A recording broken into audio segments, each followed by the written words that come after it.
What's going on, everybody? Got a super cool video here for you today. Shallowing made simple your way. I think it's one of the cooler topics and conversations that we have in the golf world. How we get the golf club to shallow out, lay down. I think there's easy ways to do it. I think there's also other ways to do it. We're going to discuss it in this video. So I hope you enjoy. Here we go. Shallowing the golf club. I think this is one of the biggest topics in the golf industry. I think we can go into, and some of the ways we can look at it is, what are functional ways of doing this? How do other players match it up? Why do some players shallow it more than others? And what do we actually mean by, and what are we supposed to be doing with the word shallowing? So for me, here's the thing that I would explain to everybody out here is I think we need to understand that the golf club right here is on a three-dimensional plane. So we have players that create different backswings. Those backswings still have to get back to where this golf club is on this three-dimensional plane to actually get the direction and the application of force lined up, so that we can control low point and we can make the golf ball go where we want it to. At the end of the day, I would say that's what the skill set is. Now, are there different backswings that require different movements that make the golf club look differently in transition? Absolutely. I'm not saying that any of these are bad either. I think they're very unique. I think they're really cool. I think one of the things that we can do both as players, as coaches, is understanding why do they work, and would we ever teach it if we need to? I think there's a few golf swings out there that I think are very unique, very cool, that I personally, I'm probably not going to teach it unless the player already has that built in and they bring it to me. They have the skill set of being able to make the golf ball go pretty darn close to where their target is. So that being said, let's dive into it. So I think the first thing to understand is what the three-dimensional plane is and how we take a club from up here at P4 and get it down onto plane, on plane, to where we have the ability to apply speed in a direction that makes the golf ball go straight. I think most importantly, that's the skill set that we need to have. Here's how I would relate it. So if we called this ball line right in here, I'm going to set up what I would call a three-dimensional plane in the backswing as a relationship for what we need to actually get the golf club back to. And we're going to go into some concepts of ways that we can shallow the club. Some of the things that I would look for as a coach that I think could be beneficial to a lot of people out there in understanding a concept. So if I set this up right here, this would be my three-dimensional plane from about P6, P7 to P8. Okay, so this would be the plane of the golf club. So if I put this in the ground, I'm going to put it just inside a ball line so that I have the ability to show you how the club would move. So we can see that right there. My 7-iron right here, which is probably sitting on somewhere between 55 and 60 degrees, this is where it would rest. So if we look at different golf swings, this is the prize that we're trying to get the golf club back onto so that we can apply force and make the golf club go straight. Now, do we see players out there that are more underneath this plane? Yes, they have to sync it up a completely different way.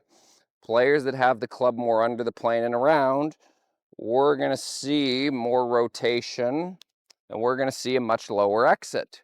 That would be the symmetry of it to be able to get the golf club to line itself up and hit it. Do we see players that are over it? We see players that are over it. I think we see a lot of different backswings. I'm going to take two extremes right here. Let's take Rickie Fowler back in the day. So Rickie Fowler, back in here, he's almost under this three-dimensional plane. He actually steepens it to get it back on this plane and hit shots the way that he hits shots. Then we could take Justin Thomas, who would be the opposite end of the spectrum. He's got very high hands.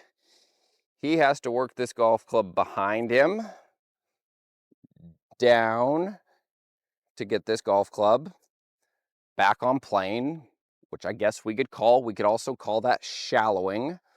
Rickie Fowler, we would say, is steepening. But ultimately, at the end of the day, we're planing out the golf club right there. So, are there benefits to different swing types? I think there are. I think there's ways that we can go over how players need to sync these up. And then we're going to go over functional ways of how we could shallow the club, or what we would actually refer to as shallowing. And I think some of the other ways that I see a lot of students of mine who've tried to do this before they've come to me, and explain why they actually struggle with it. So, first things first, if we look at what I would call shallowing, one, is there benefit to having the club higher? Yes, we can take the club higher. It can work down faster. That's going to create more speed. But we have to be more precise with the amount of down and also the direction that the golf club is pointed. I see a lot of players start down like this, where it's steep. You see, this club is not matching our three-dimensional plane. This was me. And then they go, they drop it inside, they swing out and they flip it. Okay? Or we'll see players that are too flat and they just come over the plane. I think we see both of those. So let's go into some of the things firstly that actually help allow us to lower the golf club on this plane right here, because I think the majority of us, the majority of golf swings are a little bit above the plane. They're not completely back here on this plane forever. I think the majority of golf swings that I've seen are a little bit above the plane. So if we look at this, if I don't change my arm structure right here, and here's where my pivot is, and I'm pretty neutral. If I don't change this arm structure, and I drive the pelvis horizontally more, we can see that's a factor that actually lowers the golf club and brings it on plane. We could call this shallowing. That's one way that we can do it. Now, the key right here is we're not applying pressure on the grip first. So we're not going horizontal and pulling down on the grip. This is actually happening on its own. So as I'm up here, I don't have a lot of pressure on the grip as I'm moving horizontally. You can see how that lowers my hands from face on. You can see I'm not changing my arms right here, but that is getting the grip handle to work more down. Okay? That would be bringing this club, let's say if this is on 55 degrees and I'm up here at 65, that's going to be one of the things that's actually bringing the handle down more on plane. We do have to be careful. Horizontal is not meant to be combined with outward movement of the hip and the knee. That's going to disrupt some of this. So we're just going over ways that we can actually lower the golf club. Here's another way that we can lower the golf club. Okay, so if I had horizontal, my trail arm right here is at 90 degrees. If I start to unhinge this, that also lowers the golf club on plane. Now remember, these things are going to be happening simultaneously. Pressure forward, rotation, where we're moving pressure into the ground, which is going to be the things that are helping us get the club on plane right there. Here's the big piece that I would say that I look for, because here's the ways that I see a lot of players out there trying to shallow it. They're going up to the top, and they're trying to take this trail elbow, humerus, and shoulder, and trying to fire this forward. Well, if we look at that, that grip's actually going to be staying high. The other thing that happens, if I bring this relationship back out in front of me to face on, leading edge of the shaft in the face, this is now wide open. So when that becomes more open, so when we create a shallowing move that involves excessive external rotation, excessive supination of the forearm, the golf club has the ability to open more. Now what I have to add as a skill inside of this is my lead. The lead side has to go into more supination, and I have to go into more flexion in order to try and get this back to square. I hope you're enjoying today's video, and if you'd like the way that I explain things and how I break things down, I would love to have you check out my online membership site, Club TS. So inside of this, you're gonna have access to unlimited video lessons, group coaching calls that we do weekly, and as well, you're gonna have the ability to ask me questions where I can film content for you customized. We also offer practice plans for players of all abilities. So inside of the link here, that's going to give you access to a free 14-day trial that I would love to have you check out. So thank you for watching. Now back to the video. I really struggled with this, okay? Is it me saying that there aren't players out there that do it? There's players that do it incredibly, incredibly well, and I'll tell you, I'll be the first person that applauds them, truthfully, okay? I think a lot of them did it naturally more. I think this is a really difficult move to teach. Now, I think the piece that I think is easier to teach and easier to comprehend is if I'm up here, and I get the club loaded, I have pressure moving forward and the right arm starts to unload. You can see how that gets this golf club fairly on plane. And what you'll notice right here is watch the face. My face to path relationship hasn't twisted quite as much. There would be minimal movement in that compared to the player that goes into an incredible amount of supination of the trail form and external rotation of the shoulder, especially starting from an internal place. I have to add a few more variables to square it up. If you're the person that can do that, I'd keep doing it. I think it works as well. I mean, that's probably a speed lever right there for us. The more movement that we have, the more speed we have, but I think it becomes harder to actually try and square it up right there. So for me, if I were to teach this, I'd be saying I'd be keeping pressure off of the grip. I'd be taking the pelvis, the lead side of the pelvis over my shoe. That's a lowering. And I'd actually have the trail arm going from about a 90-degree angle, and it starts to move into the form of straightening. And from there, I'm in a position to just go and work this to my finish. So there's kind of a different way. Maybe you've seen it, maybe you haven't seen it, of how we can actually shallow the club. And again, the key right here is to not apply early pressure by pulling with the hands downward on the grip. That'll help us actually plane the golf club out more. So I would say the further that we get away from this plane, the more we have to have downward movement, which can come from horizontals, the trail arm going from bending into straightening. But I still think there's ways that we can sync this up for the player. We just need to understand where we need it to stop. If it goes too far, now I'm too far under. If I haven't been able to sync this up with the adequate amount of rotation to keep this golf club on plane right here. Now, other things that can make this easier for people. Sometimes what I've seen is when the lead wrist is more in ulnar deviation, that gets that club closer to that plane in regards to width. That's another thing I've seen out of players.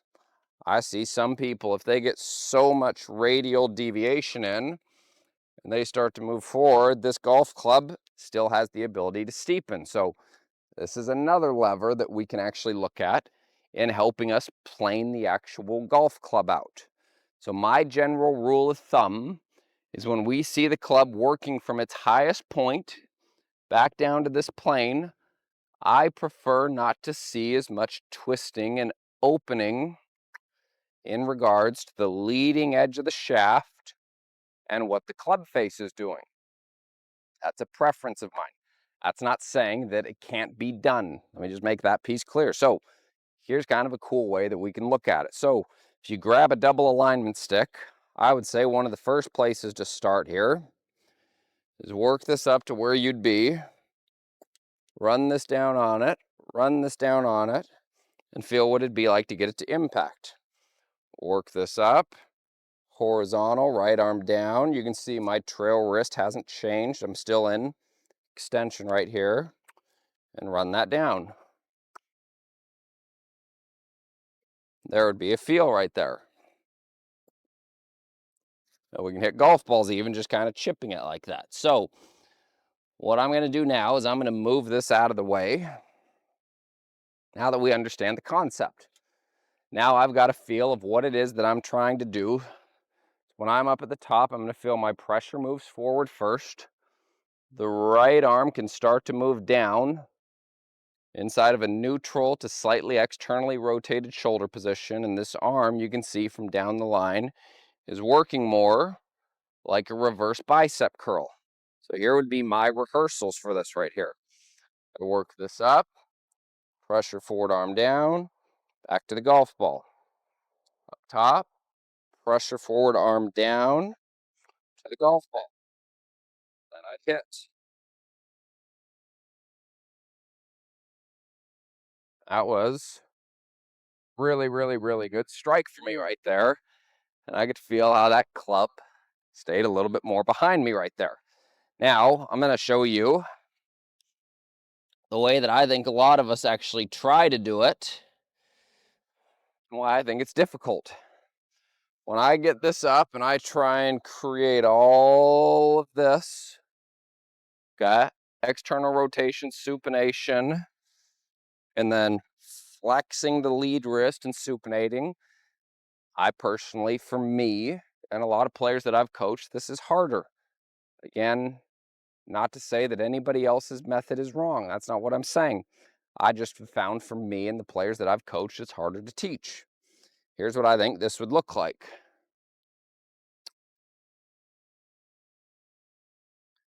I'll give it a go right here. Okay, I think I got it to happen. It just takes a lot more timing is involved in it for me, and I can't go as fast at it as what my pattern is that I've built in right now. So I think the premise of this video right here is to just show you guys and give you guys some ideas.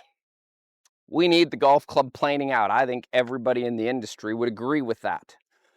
I think everybody that plays golf would agree with that. There's a couple of cool ways that we can do it, I think, a little bit more simplistically by going pressure forward, letting the trail arm start to unload, reverse bicep curl before I apply a pressure on the grip. Then I'd go. Those are a lot of the rehearsals that you'll see personally when I'm practicing, and also a lot of the students that I coach. So I hope that helps for you. I hope that makes more sense, sheds a little bit of light. A lot of different ways to do it. It's the coolest thing about golf, you guys, is there's a lot of different ways to do it. Figure out the way that it works best for you. Make sure that golf club is actually getting on plane. Give that a go. I hope you enjoyed this video here. If you haven't, please click that subscribe button. You can also click the bell right there, and that's going to notify you every time that I release a new YouTube video. Also, if you haven't, check out that last video that I did. It's right here, pinned to the screen. Thank you so much for your support. I really do appreciate you watching. If you have any questions, any comments, please leave those below, and I will make sure I get back to each and every one of you. So, thank you again. Appreciate your support. We'll see you next time.